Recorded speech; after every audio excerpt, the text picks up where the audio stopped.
Ity hitantsika amin'ny sary ity moa dia lehilahy ratsy tarehy indrindra tany Zimbabwe. Nivoaka mpandresy tamin'ny fifaninanana ho lehilahy ratsy tarehy indrindra tany Zimbabwe i William Masvinini izay nazahoan'ny loka vola mitentina $500 mihitsy izany. Ary mbola miampy ombivavy be ronono ihany koa, ombivavy be ronono iray. Marihina moa fa efa indimy mora lehilahy no nandrobaka ity fifaninanana ity. Tompoko vavy sy tompoko lahy, mialohan'ny tena hirisoantsika amin'ny resaka izay ataontsika moa dia mbola toy ny mazatra, abonné vetivety aloha ny chaîne natsika ary asio j'aime ny video, aza adinona ihany koa ny metraka ny komantera. Ndeha aloha idirantsika vetivety izany fanaovana abonnement ny chaîne izany, mialohan'ny hirisoantsika amin'ny resaka izay ataontsika. Ndao ary tompoko lahy, ndao ary tompoko vavy hajaina, ndao ary.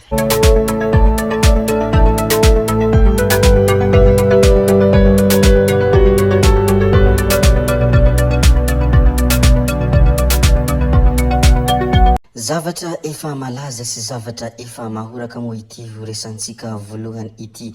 Hiverina hisokatra amin'ny sabotsy 7 Desambra ho avy zao ny katedraly Notre Dame ao Paris izay potika ny afo tamin'ny 15 April 2024. Ho avy hanatrika ny lanonam-panokafana ity fiangonana ity moa i filoham-pirenena Donald Trump. Ilay filoham-pirenena Amerikanina vaovao lany tamin'ny fifidianana farany teo raha ny nambaran'ny afa komaly. Mpitandron'ny filaminana isa 4 kosa no hahetsika amin'ny sabotsy alahady raha ny nambaran'ny prefecture ao Paris.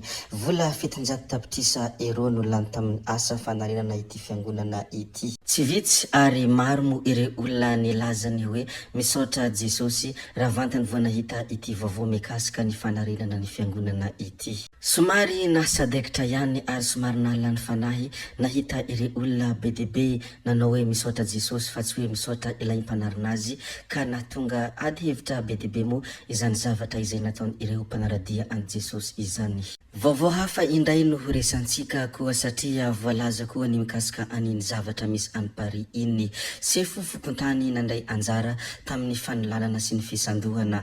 Tovavy 20 taona no voatafika sady voaholana teny Andranotapahina. Volana vitsivitsy lasa izay moa nisehoany izany tranga izany.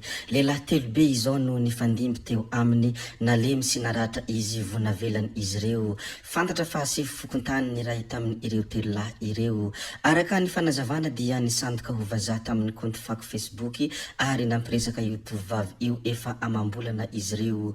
Tonga hatramin'ny fampanantenana hampiakatra azy ho vady. Rehefa tonga nefa ny fotoana nionana dia fanilanana tambatelo no nitranga. Raha ny vaovao farany mikasika ireto mpanolana ireto dia efa voasambotra ny mpitandron'ny filaminana avokoa izy 3 lahy ireto amin'izao fotoana izao. Fatany ankady vato ampandrana indray ny omaly raha araka ny loharany vaovao izay navoaka ny taratra moa dia resaka teratany vahiny hita faty tao antranony.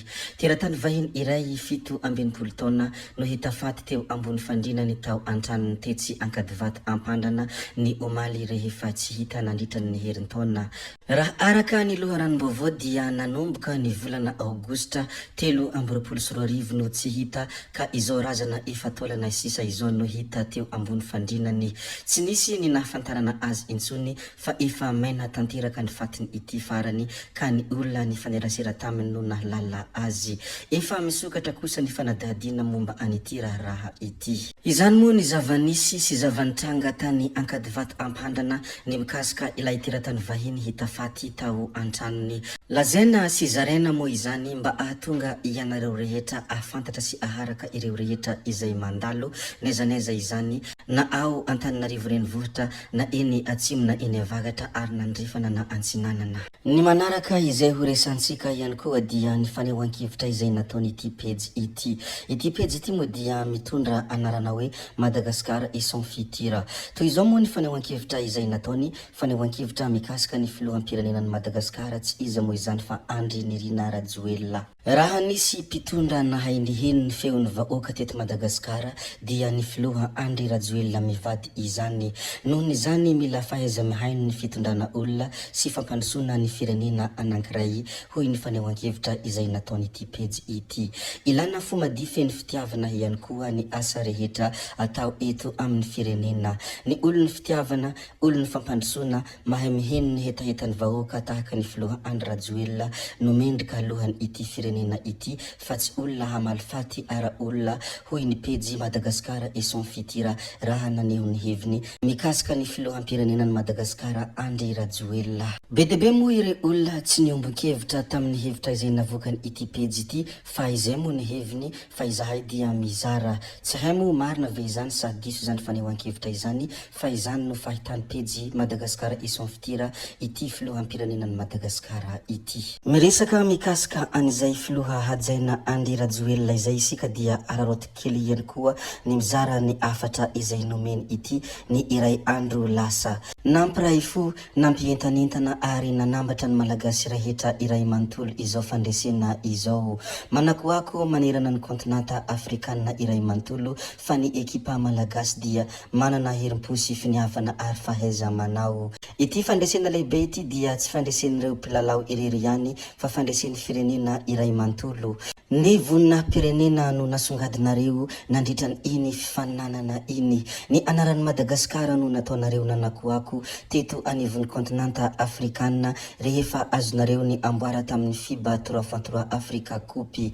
Manatitra ny fiarabana amin'izao fandresenareo mihezinezina izao mandresy ny ankoay mandresy i Madagasikara hoy ny hafatra izay nambaran'ny filohan'ny Repoblika Andriamatoa Hajaina Andry Nirina Rajoelina. Zay moa ny mikasika ny filoham-pirenenan'i Madagasikara fandeha resika ilaza kely ny mikasika an'ity ray aman-dreny ity. Somary nanaitra ny maro ny nahita ity ray aman-dreny ity rehefa tsy hita nandritra ny fotoana maromaro. Ny poitra indray i Norbert Lala Ratsirahonana sy ny antoko avy rehefa avy nangina nandritra ny fotoana maromaro.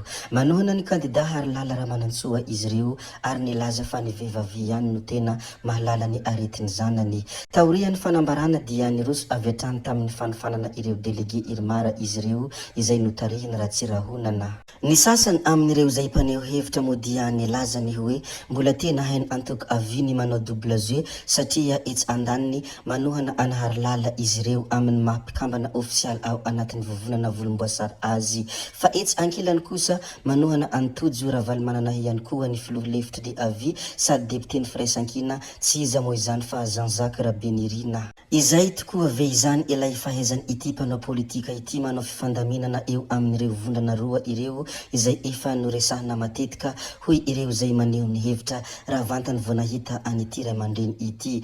Ity ray aman-dreny ity moa dia tsy misy tsy mahafantatra fa ray aman-dreny Norbert Lala Ratsirahonana. Anisany nametraka tantara be tao amin'ny firenena moa io ray aman-dreny io ary mbola manana ny maha izy azy mandraka ankehitriny. Ka hoy hoe raha mbola olona mpanara-baovao sy olona izay mankafy politika dia tsy misy tsy mahafantatra an'ity ray aman-dreny ity. Tompoko vavy izy tompoko lahajaina zay ihany koa no namarana ny videontsika koa dia ankasitrahana eram-po eran-tsaina ianareo rehetra navitany hain'ny video hatramin'ny farany ary mbola hentanina foana ny mbola hanaraka ny video manaraka. Zay fa tsy halavany ny resaka hametra veloma izahay veloma vetivety fa tsy hoe akory veloma mandrakizay amin'ny manaraka indray no manao ny misimisy veloma tompoko lahy veloma tompoko vavy.